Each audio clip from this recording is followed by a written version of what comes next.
नमस्कार एवरीवन, बहुत बहुत स्वागत है हमारे यूट्यूब चैनल पे। आशा करता हूँ सब अच्छे होंगे। तो स्टॉक में ट्रेड करना है 12:46। सुबह आपने देखा होगा एक मैंने स्टॉक में किया था स्कैल्पिंग तौर पे मार्केट में।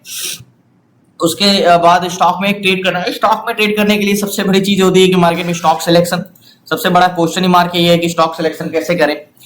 देखो, हम कोई भी स्टॉक में करते हैं, मान के चलो हिंदुस्तान लीवर या एचडीएफसी बैंक, टीसीएस, कोई भी मान चलो टीसीएस लगाते हैं, ठीक है। अब टीसीएस में जब आप चार्ट देखते हो, जैसे ये चार्ट है, देखो मैं कहता हूँ आप प्राइस एक्शन से किसी भी स्टॉक में ट्रेड करते भी हो तो बट आपको ये नहीं पता होता कि ये कंसोलिडेशन करेगा कि इसमें मूवमेंट आएगा। जैसे कि ये क्या है, टीसीएस एक स्टॉक है। अब टीसीएस क्या कर रहा है, टीसीएस गैप अप डाउन खोला है और कंसोलिडेशन कर रहा है। अब आप इसमें कंसोलिडेशन कर रहा है तो क्या इसमें मूवमेंट है? बिल्कुल भी मूवमेंट नहीं है। जब मूवमेंट ही नहीं है तो आप कितना भी प्राइस एक्शन यूज कर लो, क्या इस पे ट्रेड बनेगा? नहीं बनेगा, क्योंकि हमें जब तक स्ट्रेंथ नहीं मिलेगी मार्केट में, मेन तो स्ट्रेंथ होता है, यानी मार्केट में कि जाए किधर भी जाए। देखो, मैं कई बार बताया हूं, किसी भी स्टॉक में जब आप ट्रेड करते हो तो तीन तरीके की डायरेक्शन होती है। एक वह होता है, मान चलो हम बुलिश स्टॉक में देख रहे हैं, एक तरफा स्टॉक में भी तीन तरीके के फेसेस होते हैं। एक तो होते हैं जो शुरू से लास्ट तक बाइंग आते हैं, एक होते हैं जो कहीं से भी रिवर्स कर जाते हैं, एक होते हैं जो काफी कंसोलिडेशन कर करके ऊपर जाते हैं। तो हमें पहली अपॉर्चुनिटी यही होनी चाहिए कि हमें पहले इस तरीके की स्टॉक ढूंढने को मिले। देखो, मैं कहीं कहता हूं कि स्टॉक में अगर आप डाटा रीड करना सीख जाओ ना तो आपके 10 में से 9 ट्रेड आपके जाएंगे ही जाएंगे, 10 में से 9 ट्रेड आपके प्रॉफिट में जाएंगे ही जाएंगे। क्योंकि जो डाटा होता है ना, वो उससे आपको क्लियर का डायरेक्शन तो पता ही चल जाता है, ये स्टॉक किधर को मूव करेगा, इसकी स्ट्रेंथ क्या है, ये किस डायरेक्शन में जाएगा। जब आपको डायरेक्शन पता चल गया तो आपको क्या देखना है उसके बाद, horizontal zone one day time frame का, दूसरा क्या देखना है, गैन कैलकुलेटर, तीसरा क्या देखना है, कंफर्मेशन। बस उसके बाद आप चेंज इन कॉन्ट्रैक्ट तो देखोगे ही। जब डाटा की बात हो रही है तो लास्ट तक बने रहिए, बताता हूं आपको। देखो, स्टॉक में मैं कई बार आपको एक चीज ये बताता हूं कि मैं वादा करता हूं आपसे कि स्टॉक में 10 में से 9 ट्रेड आपके सही जाएंगे। प्लस जो आप 1500 कमाने के लिए आप इतनी चीजें झेलते हो, मैं कहता हूं आप अगर 2 से 3 महीने अपने ऊपर काम कर लो तो वो चीजें आप इजी से कर सकते हो। क्योंकि स्टॉक में क्या होता है ना, पहली बात, जो आप ऑप्शन चेन देखते हो बैंक निफ्टी का, वो एक वीकली कॉन्ट्रैक्ट होता है। मतलब वीकली, सप्ताह, एक सप्ताह के लिए उसमें कॉन्ट्रैक्ट बनते हैं और बहुत ज्यादा वॉलेटाइल होता है। तो उसमें अगर बुलिश डाटा भी दिखा देता है तभी मार्केट बेरिश चला जाता है, क्योंकि उसमें डाटा क्या दिखा रहा है ये डिपेंड नहीं करता, चेंजेस क्या हो रहे हैं ये मैटर करता है। तो आपको चेंजेस पकड़ना होगा और चेंजेस पकड़ने के लिए आपको मार्केट में कुछ एक्सपीरियंस चाहिए, कुछ तजुर्बा चाहिए मार्केट में, और थोड़ा सा शार्प माइंड चाहिए। लेकिन स्टॉक में क्या है ना, स्टॉक में आपको स्ट्रेंथ पता चल जाए। लेकिन याद रखिएगा, जैसे पीसीआर क्या होता है, आप बैंक निफ्टी में ट्रेड करते हो तो पॉजिटिव पीसीआर में पॉजिटिव ट्रेड है, लेकिन बैंक निफ्टी में ऐसा स्टॉक में उल्टा होता है, हमेशा पॉजिटिव ट्रेड में नेगेटिव पीसीआर रहेगा, नेगेटिव ट्रेड में पॉजिटिव पीसीआर रहेगा। तो ये क्राइटेरिया होता है भाई, पॉजिटिव अगर मार्केट है तो नेगेटिव पीसीआर है तो उसकी कितना तक नेगेटिव हो सकता है, पॉजिटिव नेगेटिव मार्केट है तो कितना तक पॉजिटिव पीसीआर हो सकता है। ये चीज जानना इंपॉर्टेंट होता है।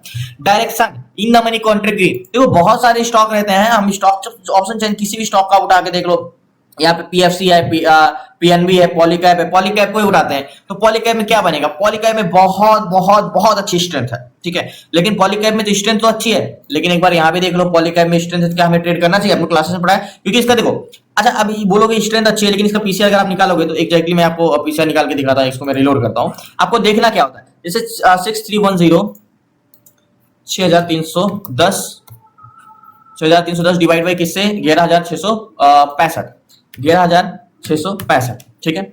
अब इसको इक्वल करोगे तो पीसीआर 0.54 का आया, तो बोलोगे स्ट्रेंथ तो बहुत अच्छी है लेकिन पीसीआर नेगेटिव है। तो पीसीआर इतना नेगेटिव ट्रेड करना चाहिए? नहीं करना चाहिए। आपको मैंने बताया कैसे नेगेटिव पीसीआर में ट्रेड नहीं करना चाहिए, लेकिन किस तरह, मैंने आपको एक चीज ये भी बताया, लेकिन क्या बताया है कि अगर किसी भी स्टॉक में स्ट्रेंथ बहुत ज्यादा हो, जैसे कि इसमें है, कि कौन सा स्टॉक है, ये है पॉलीकैप में, स्ट्रेंथ तो बहुत ज्यादा है, 6 टाइम्स वॉल्यूम ज्यादा है, ठीक है, स्ट्रेंथ बहुत अच्छा है। तो अगर चेंज इन कॉन्ट्रैक्ट बढ़ रहा हो तो उस सिचुएशन में हम ट्रेड कर सकते हैं बस। तो पॉलीकैप ये है पॉलीकैप। तो अब अगर बताओ क्या इसमें ट्रेड कर सकते हैं हम? एग्जैक्टली इसका पुट कॉल रेशियो देखते हैं हम यहाँ पे, तो एग्जैक्टली यहां से क्या अब कर सकते हैं मार्केट में? देखो, मार्केट भले ऊपर जा रहा है, मार्केट कहां 593 से मार्केट पहुंच गया है, सॉरी 7200 से मार्केट, पॉलीकैप 7020 से 7200 चला गया, लेकिन इस पे ट्रेड नहीं कर सकते। स्ट्रेंथ भले है लेकिन इस पे हम ट्रेड नहीं कर सकते। ये मार्केट अब ये मार्केट कंसोलिडेशन करेगा, मार्केट कहीं भी मार्केट कंसोलिडेशन कर सकता है पॉलीकैप में। तो पॉलीकैप आपको चार्ट में दिख रहा है लेकिन हम इसमें ट्रेड नहीं कर सकते अभी प्रेजेंट टाइम में पॉलीकैप में। यहाँ पे ये कंसोलिडेशन करेगा, ये जा तो ऊपर रहा है लेकिन ये कहीं भी मार्केट पूरा टाइम कंसोलिडेशन कर सकता है। तो अगर आप यहाँ पे सिर्फ चार्ट देखोगे तो बोलोगे यार मार्केट खुला कहाँ पे, मार्केट खुला और ये कंटिन्यू ऊपर जा रहा है तो ये जाएगा। हाँ, यहाँ पे सेलर का दबाव कम हो जाए तो मार्केट ऊपर हम ट्रेड ले सकते हैं। पॉलीकैप में मैंने क्या बोला, बुलिश स्ट्रेंथ बहुत ज्यादा है। तो हम यहाँ पे क्या कर सकते हैं, या तो एक एक करके सारी ऑप्शन चयन को हम देखें कौन से स्टॉक में ट्रेड करना है, कौन से स्टॉक में ट्रेड करना है। तो इससे अगर मैं आपसे पूछूं तो आप एक चीज नहीं बता सकते हो क्या, कि मार्केट में टॉप प्योरिटी पे टोटल 180 स्टॉक होते हैं, 182 स्टॉक होते हैं, और 180 स्टॉक में टॉप 1 पे कौन सा स्टॉक है तो आप नहीं देख पाओगे, क्योंकि इसमें क्या है, सारे स्टॉक आप एक एक करके ऑप्शन चेन में देखोगे तब जाके आप तब भी नहीं बता सकते कि टॉप पे बेस्ट कौन है। अगर यही स्टॉक के सारे डाटा मैं आपके सामने रख दूं तो आप आराम से बता सकते हो कि सबसे बेस्ट कौन सा है। तो लास्ट तक बने रहिए, मैं आपको बताता हूँ जो मैंने आपको शीर्ष दिया है, जैसे यहाँ पे जस्ट 1 मिनट, जो मैंने आपको शीर्ष दिया है कि मार्केट में स्ट्रेंथ जोन क्या है, कैसे सारी चीजें, यहाँ पे लास्ट तक बने रहिए। अब मार्केट में जो देखो डाटा होता है ना, जब तक हम चीजें देखते नहीं है, सामने आके सारे, देखो जब आपके सामने सारा डाटा आ जाएगा तो हम बता ही सकते हैं। जैसे यहाँ पे अब देखो, जैसे टॉप प्योरिटी पे मारुति है, मारुति में क्या है 2 टाइम्स वॉल्यूम ज्यादा है, पीसीआर तो 0.25 है, इतना निगेटिव। सी वॉल्यूम 17,000 है, पी वॉल्यूम 68,000 है, तो इसमें तो ट्रेड बनेगा नहीं।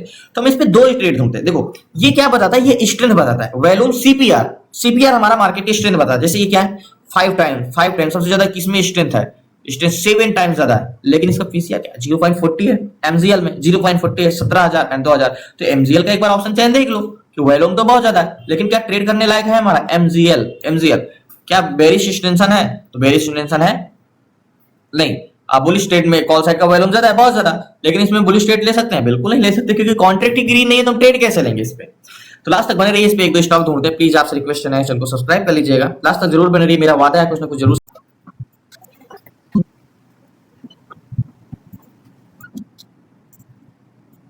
सो फाइनली एक स्टॉक है अबाउट इंडिया। अब आपको इसको थोड़ा सा अटपटा लगेगा इसका चार्ट देखकर। देखो आपको ये लग रहा है कि मार्केट खुला यहाँ पे कंसोलिडेशन कर रहा है, लेकिन ये गैप डाउन शार्प सेलिंग है, मार्केट हुआ यहाँ पे, ठीक है, और उससे ऊपर गया कंसोलिडेशन कर रहा है। अबाउट इंडिया मुझे यहाँ पे मिला, इसका 8 टाइम्स वॉल्यूम ज्यादा यानी स्ट्रेंथ है, ठीक है। अब 8 टाइम्स सी टोटल वॉल्यूम कितना है अबाउट इंडिया में 182 पी टोटल वॉल्यूम और 1609 कॉल वॉल्यूम है, ठीक है, यानी स्ट्रेंथ कितनी है। अब ऑप्शन चैन में एक बार अबाउट इंडिया को देखते हैं, ठीक है, अबाउट इंडिया ऑप्शन चैन में देखते हैं तो इसकी स्ट्रेंथ देखते हैं। तो क्या इसकी स्ट्रेंथ है, बिल्कुल स्ट्रेंथ है, लेकिन सेलर ज्यादा है, तो सेलर आपको अबाउट इंडिया में यहाँ पे देखना। देखो जब ओपन हुआ तो क्या था 0.57, अभी कितना है 0.57, मतलब डिस इंक्रीज हुआ है, 59 गया है, तो डिस इंक्रीज मतलब आज मॉर्निंग में 57 पे ओपन हुआ, लेकिन 57 से नीचे नहीं गया, तो इस पे एक तरीके से हम ट्रेड ले सकते हैं, मतलब पुट सेलर इंटरेस्टेड हुए थे, अभी जाके डिस इंक्रीज हुआ है। तो अबाउट इंडिया में हमें ट्रेड लेने के लिए हमें सबसे चीजें क्या देखनी होगी, मार्केट में स्ट्रेंथ बहुत ज्यादा है मार्केट में, लेकिन एक्चुअली में ऊपर जा चुका है, तो हमें एक हॉरिजॉन्टल जोन का प्राइस चाहिए। जैसे कि मार्केट में ये हॉरिजॉन्टल जोन है, या तो ये हॉरिजॉन्टल जोन का बात कर रहे हैं हम, ये हॉरिजॉन्टल जोन है। अब मैंने ये हॉरिजॉन्टल जोन क्यों लिया, इसके पीछे का रीजन मैं बताता हूं। देखो सबसे पहले मार्केट में मैंने आपको एक चीज पढ़ाया ना कि जब हॉरिजॉन्टल जोन, अगर एक हॉरिजॉन्टल जोन लाइन में एक कैंडल्स आती है तो वो स्ट्रांग है, अगर वहीं पे 2 कैंडल्स का बॉडी आ जाए तो और स्ट्रांग है, 3 कैंडल्स का बॉडी आ जाए तो और स्ट्रांग है। तो यहाँ पे देखो पहली कैंडल्स ये रेड कैंडल्स का बॉडी आ रहा है, दूसरी कौन सी, ये रेड कैंडल्स का बॉडी आ रहा है, ये रेड कैंडल्स का बॉडी आ रहा है, ये रेड कैंडल्स का बॉडी आ रहा है, बहुत स्ट्रांग जोन है, ठीक है। 27,246 को अब आते हैं 5 मिनट टाइम फ्रेम, इसमें व्यू बहुत है, ठीक है। अब यहाँ पे एक गैन कैलकुलेटर ओपन करना होगा last. So finally Gann calculator में ये देखना ये बाइंग जोन में है कि नहीं अबाउट इंडिया, एंड इसका जोन क्या है, ये है 27,278 का, बहुत बड़ा स्टॉक है प्रीमियम, 27,278 का, 27,278 कैलकुलेट करते हैं तो गैन का कहना है कि 27,307 के ऊपर जाएगा तभी आप बाई कर सकते हो, 27,307 यानी इस जोन के ऊपर जाएगा तब आप बाई कर सकते हो। यहाँ पे देखो इसके ऊपर जाएगा तो वैसे भी बाई करना है, लेकिन अगर इसकी नेकलाइन देखे तो अगर ये मेरी हॉरिजॉन्टल जोन है, मान के चलो ये मेरा हॉरिजॉन्टल जोन है, तो नेकलाइन का काम क्या करेगा, नेकलाइन का काम वैसे भी ये करेगा 27,300 का, और 307 पे जाता है तो वैसे भी हमें बाई करना है, तो ये मेरी नेकलाइन हो गई। तो मार्केट इसके ऊपर जाएगा तभी हमारी न्यू एंट्री होगी। बाकी तब तक कोई और स्टॉक ढूंढते हैं, लास्ट तक बने रहिए, इसके इंतजार करते हैं कि इसके ऊपर जाएगा। गैन का कहना है कि 307, 27,307 के ऊपर जाएगा, और नेक लाइन हमारी 300 पे है, तो 307 पे जाएगा तो देखेंगे। बाकी सेलिंग जोन का कहां तक बोला है, 27,266 पे जाएगा तो सेल साइड जा सकते हो 200, और 27,243 चल रहा है, तो अभी तो बाइंग जोन में है नहीं, बाइंग ही कर सकते हैं, तो इसको इंतजार करते हैं।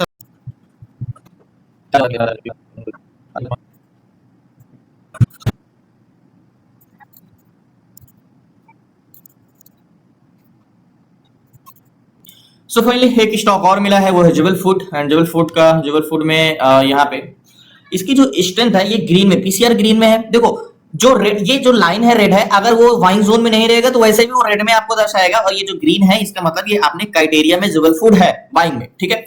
एंड 3 गुना इसका स्ट्रेंथ भी है, तो जुबल फूड में अब देखो, अब मार्केट में चेंज इन कॉन्ट्रैक्ट भी कंटिन्यू इंक्रीज हो रहा है, यानी मार्केट के साथ साथ सेलर भी अपने साथ साथ लेके चल रहे हैं। तो हमने जैसे पहले देखा वो तो हमें सिप्ला में ट्रेड नहीं करना, इसका पहले ऑप्शन चैन देखते हैं कि ऑप्शन चैन में क्या हमें ट्रेड करना चाहिए कि नहीं। सबसे मेन तो यहीं पे मेन वेरीफाई तो यहीं से होगा कि इस पे ट्रेड लेना है कि नहीं।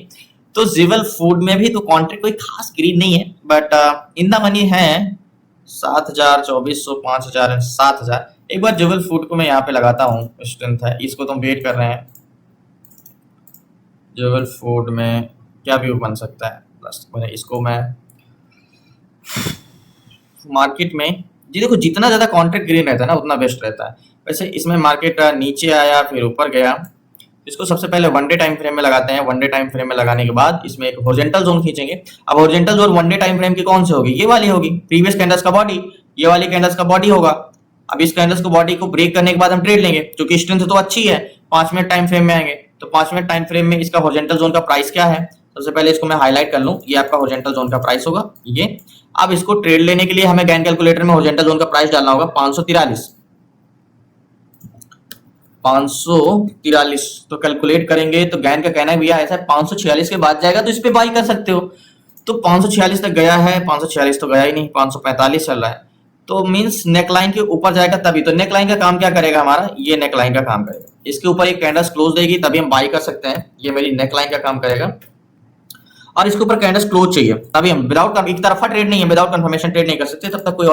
सो फाइनली जुबल फूड में नेक लाइन के पास 44-46 चल रहा है, याद होगा गैन कैलकुलेटर में 46 के बाद एंट्री करने को बोला है, लेकिन हम नेक लाइन के ऊपर कैंडल्स क्लोज होने पे ही ट्रेड लेंगे क्योंकि इसकी स्ट्रेंथ बहुत अच्छी है। अब कैंडल्स क्लोज देगा तो इस पे ट्रेड लेंगे, अभी नहीं तो wait. So finally Jubl food ने ब्रेक किया है। अब देखो 3 मिनट कैंडल्स तो क्लोज दे ही देगा ऊपर जहां तक बन रहा है, तो इस पे ट्रेड एक लेते हैं क्योंकि मार्केट ब्रेक करेगा तो ऊपर जाएगा ही जाएगा। तो लास्ट तक सो फाइनली याद होगा जुबल फूड में नेक लाइन और नेक लाइन के बाहर एक कैंडल्स क्लोज दी, थोड़ा सा कुछ सर्वर इशू आ गया था वेबसाइट का, इस रीजन से मैंने ट्रेड नहीं ले पाया। अब जाके मैं इस पे ट्रेड लेता हूं क्योंकि गैन भी इसमें कह रहा था, याद होगा गैन कैलकुलेटर 543 के प्राइस में कैलकुलेट किए थे, तो गैन का कहना था 546 रुपए 39 पैसे पे जाएगा, तो आप ट्रेड ले सकते हो। तो जुबल फूड में यहाँ पे 543 रुपए 46 पैसे जा चुका है, मतलब गैन का कहना था 546 रुपए 39 पैसे, बट 546 रुपए 39 पैसे तो नहीं गया, बट एक नेक लाइन थी, याद होगा हॉरिजॉन्टल जोन के बाहर एक नेक लाइन थी। हम तो वेट कर रहे थे जुबल फूड में कि नेक लाइन के ऊपर जाएगा तो हम ट्रेड लेंगे, तो नेक लाइन के बाहर मैं बोला था ना कि कैंडल्स क्लोज देगा तो मैं ट्रेड लूंगा क्योंकि इसकी स्ट्रेंथ क्या थी, बहुत ज्यादा थी जुबल फूड में। अगर मैं आपको यहाँ पे दिखाता हूँ जुबल फूड का, तो ऐसे स्टॉक मिलते नहीं है, मींस स्ट्रेंथ एक बहुत अच्छी स्ट्रेंथ है, देखो कंटिन्यू इंक्रीज होता जा रहा है। तो मार्केट में इस पे ट्रेड लेता हूं, पहले ट्रेड ले लेता हूं। सो फाइनली जुबल फूड में टोटल 400 क्वांटिटी ली है, बहुत बड़ी मिस्टेक हुई क्योंकि जीरोधा का कुछ प्रॉब्लम्स आ गया था, इस रीजन से मैं बाय नहीं कर पा रहा था। तो 47 रुपए 48 नहीं तो मेरी बाइंग कहां पे होती पता है, मेरी बाइंग तो यहीं पे हो जाती करीब 45 रुपए में, क्योंकि नेकलाइन तो बाहर ही दे दिया था। अब बात करें टारगेट की, तो टारगेट इसके क्या होगा, अगर वन डे टाइम फ्रेम को ब्रेक किया है तो मिनिमम टारगेट जो नियरेस्ट रेजिस्टेंस है इसके ऊपर ब्रेक करेगा तो 47 तो पहुंच गया है, ये 49 भी है। तो मैं गैन का पहला टारगेट लूंगा, 51 रुपए 97 पैसे है, तो मैं 51 रुपए 97 पैसे का यहाँ का 5 मिनट टाइम फ्रेम में लगाता हूं मैं यहाँ पे 51 रुपए 95 पैसे का टारगेट था, तो 51 रुपए का यहाँ का मैं टारगेट लूंगा, ये वाला जोन का। और बहुत अच्छी इसकी स्ट्रेंथ है। मैं मिस्टेक हुआ मुझसे ये कि इसमें बाइंग ही नहीं हो रहा था, नहीं तो मैं तो बोला था कि जुबल फूड में नेकलाइन के बाहर कैंडल्स क्लोज होने पे मैं एंट्री कर लूंगा, बट मिस्टेक हुआ, पता नहीं क्या हुआ था, इसका वेबसाइट ही नहीं ऑन हो रहा था तो बाइंग ही नहीं हो रहा था। बट टारगेट पॉइंट ये 51 का गैन के हिसाब से जो नियरेस्ट रेजिस्टेंस है, यानी गैन कैलकुलेटर का जो पहला टारगेट है, क्योंकि गैन का भी कहना था भाई 54। देखो गैन एक कोई नॉर्मली स्कैनर नहीं है, मैंने गैन थ्योरी के बारे में आपको पढ़ाया था कि कितना स्ट्रांग है। अगर आपको स्टॉक में ट्रेड करना है तो आपको गैन थ्योरी की नॉलेज होनी बहुत इंपॉर्टेंट होती है, क्योंकि बाइंग जोन गैन का अगर पहला टारगेट ये इसके बाइंग जोन में आ गया तो गैन का पहला टारगेट तो मिलना ही मिलना है जुबल फूड में। तो गैन का पहला टारगेट 51 रुपए 97 पैसे का है, लेकिन मैंने 51 रुपए का टारगेट रखा है ये वाले जोन का। तो अभी 47 रुपए है एंट्री प्राइस हमारी यहाँ। अब देखो स्टॉप लॉस तो बड़ा होगा, ये गलती की है तो ये रिस्क लेना पड़ेगा, तो स्टॉप लॉस हम लगा नहीं सकते, स्टॉप लॉस इसके नीचे का ही रहेगा, ये हमारी गलती है। तो 48-49 चल रहा है, 400 क्वांटिटी है, अगर 4-5 रुपए का भी मिलता है तो 1500-1600 मिल जाएगा। 43,000 का टोटल फंड लगा है, 43,000 का। तो वेट करते हैं, देखते हैं लास्ट तक बने रहिए प्लीज। नए चल को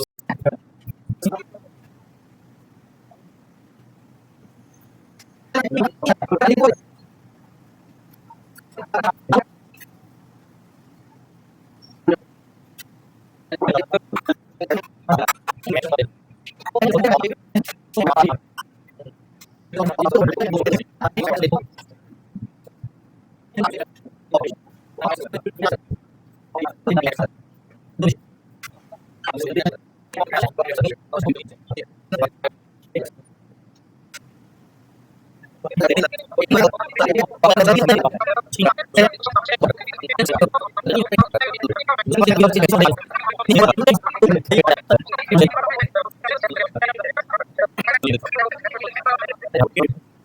फाइनली जिबल फूड में आपको कॉन्फिडेंस कहाँ से आएगा? यहाँ से आएगा सीट्स में। यहाँ पे देखो, उसमें जिबल फूड की बात कर रहे थे ना हम, यहाँ पे ये देखो, अब उसमें 3 कुछ 2.8 का वॉल्यूम स्ट्रेंथ थी, अभी 3.12 का स्ट्रेंथ हो गई है, मतलब कंटिन्यू इंक्रीज हो रहा है। लेकिन मुझे मिस्टेक हुआ है जिबल फूड में, मुझे एंट्री करनी चाहिए थी यहाँ के पास, बट बाय मिस्टेक वहां पे मैं ट्रेड ले नहीं पाया और मुझे एंट्री मिली ऊपर 47 पे। तो 48 चल रहा है, 5 पॉइंट का मिल जाता है, 4-5 पॉइंट का, तो पिछले क्वांटिटी 400 ली है, बट 49 चल रहा है, लास्ट 50 तक गया भी है, 50.3 तक। तो यहाँ पे जाएगा तो मैं मार्केट स्क्वायर ऑफ करूंगा। वैसे गैन का तो 51 रुपए 97 पैसे का है यहाँ का टारगेट, लेकिन मैं 51 रुपए पे निकल जाऊंगा। देखते इंतजार करते कितना। और देखो मार्केट, ये स्टॉक ऐसा है ना, आज की लास्ट तक इसमें बाएंगे। मैंने आपको एक बताया ना शुरुआत में, जब ये बताया था कि कुछ स्टॉक ऐसे होते हैं जो शुरू से लास्ट तक उसमें बाएंगे ही आते हैं। उससे भी स्टॉक वैसे, जैसे देखो यहाँ पे ऊपर गया, फिर लो को टेस्ट किया, फिर ऊपर गया, फिर नीचे। तो ये जो नीचे आता है ना, इससे डरना नहीं है। मींस ये लो को टेस्ट करने कहाँ तक आ सकता है? यहाँ तक आ सकता है, थोड़ा बहुत इसके नीचे जा सकता है, फिर यहाँ से रिवर्सल करेगा। तो ये रेड कैंडल्स देख के डरना नहीं है, क्योंकि मार्केट में स्ट्रेंथ बढ़ती जा रही है, ठीक है, और ऊपर जाएगा।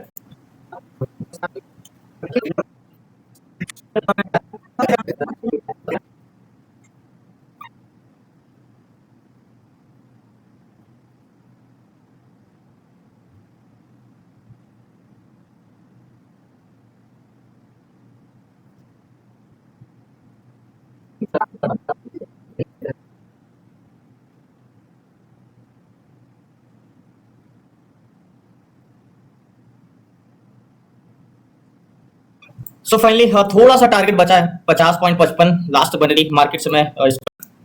सो फाइनली अभी पोजीशन स्क्वायर ऑफ नहीं किया है, थोड़ा सा और ऊपर जाता है तो मैं स्क्वायर ऑफ करता हूँ, क्योंकि 51.97 का है, तो अभी और ऊपर जाता है तो मार्केट से मैं पोजीशन स्क्वायर ऑफ करता हूँ। जैसे ही करने गया मार्केट नीचे आ गया, थोड़ा सा 51 के ऊपर जाता है, तो अभी तो 50 चल रहा है, कम से कम 51 तो जाए। सो फाइनली मार्केट थोड़ा सा नीचे आ गया था, ये 51 तक जाएगा, अभी ये और ऊपर जाएगा। मैं जैसे ही मार्केट में पोजीशन स्क्वायर ऑफ करने गया, मार्केट नीचे आ गया, तो इतना देर वेट किया, तो और वेट कर लेते हैं, तो थोड़ा सा इंतजार करते हैं।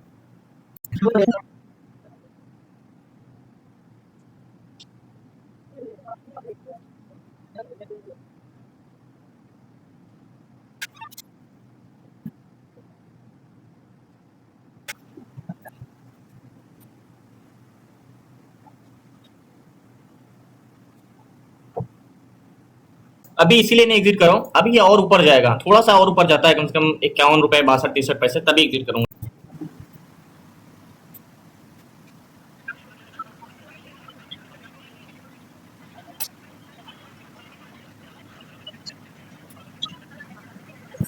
सो अब मार्केट से मैं एग्जिट करता हूँ, अभी 51 रुपए 50 पैसे चल रहा है, अब यहाँ से मार्केट से मैं स्क्वायर ऑफ करता हूँ।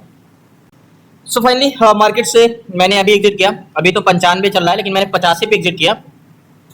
यहाँ पे मैं मार्केट से अपनी पोजीशन स्क्वायर ऑफ नहीं कर पाया था, बट मैंने मार्केट से अभी प्रेजेंट टाइम में एग्जिट किया। और जुगल फूड में मैंने बोला था ना कि इसकी स्ट्रेंथ बढ़ती जा रही है, और ये इसका पहला टारगेट जो गैन कैलकुलेटर का है वो 51 रुपए 97 पैसे का है, जो कि 97 पैसे तो अभी 90 पैसे तक गया है, बट मैंने 85 पे एग्जिट कर दिया। यहाँ पे एग्जिट करता तो 1.5 रुपए कम प्रॉफिट पे होता, यानी 400 से 500 रुपए कम प्रॉफिट होता। फाइनली मार्केट से मैंने एग्जिट कर दिया, लास्ट तक जरूर बने रहिए, मैं लास्ट में आपसे जरूर मिलता हूँ। सो फाइनली मार्केट से जब मैंने एग्जिट किया था, याद होगा गैन कैलकुलेटर का देखो पहला टारगेट क्या था, मैं आपको एक बार फिर से दिखा दूं, 51 रुपए 551 रुपए 97 पैसे, ठीक है। और जुगल फूड गया तो कहां तक, 52 रुपए तक गया, बट मैंने एग्जिट किया था 51 रुपए 85 पैसे पे। फर्स्ट टाइम टारगेट यहीं पे हिट कर दिया था, बट कंटिन्यू इसकी स्ट्रेंथ बढ़ती जा रही थी, तो मुझे तो पता था कि पहला टारगेट तो अचीव होगा ही होगा, इसलिए दोबारा फिर से रुका और मार्केट जाकर टारगेट दिया। देखो मैं क्यों कहता हूं कि हमें ऐसे स्टॉक का सिलेक्शन, मैंने आपको एक शुरू में एक चीज बताई थी कि हमें 2-3 तरह के स्टॉक होते हैं। एक वो होते हैं जो लास्ट तक जिसमें बाइंग ही आती है, वो वही वाला स्टॉक है, स्मूथ बाइंग लास्ट तक इसमें आएगी। याद होगा मार्केट यहां पे ओपन हुआ जबल फूड, यहाँ पे। अब कल भी मेरा ट्रेड देखोगे तो कल जो मैंने ट्रेड किया था R18 में, उसमें भी सेम टू सेम लास्ट तक बाइंग ही आई थी। देखो मैं कोई एडवर्टाइजमेंट या कुछ ऐसा नहीं कर रहा हूं, मैं सच में कहता हूं, बहुत सारे लोग हैं जो 15 से 20 हजार कमाने के लिए अपने लाइफ के 8 से 10 घंटे 12 घंटे दे रहे हैं। मैं वादा करता हूं आप 3 महीने अपने ऊपर काम कर लो, यानी स्किल पे काम कर लो, डाटा रीड करना सीख जाओ, डायरेक्शन पकड़ना सीख जाओ। मैं 100% कहता हूं 1000-500 रुपए स्टॉक से कमाना बहुत बड़ी चीज नहीं है, इजिली से आप कर लोगे, सिर्फ आपको डायरेक्शन पकड़ना आना चाहिए।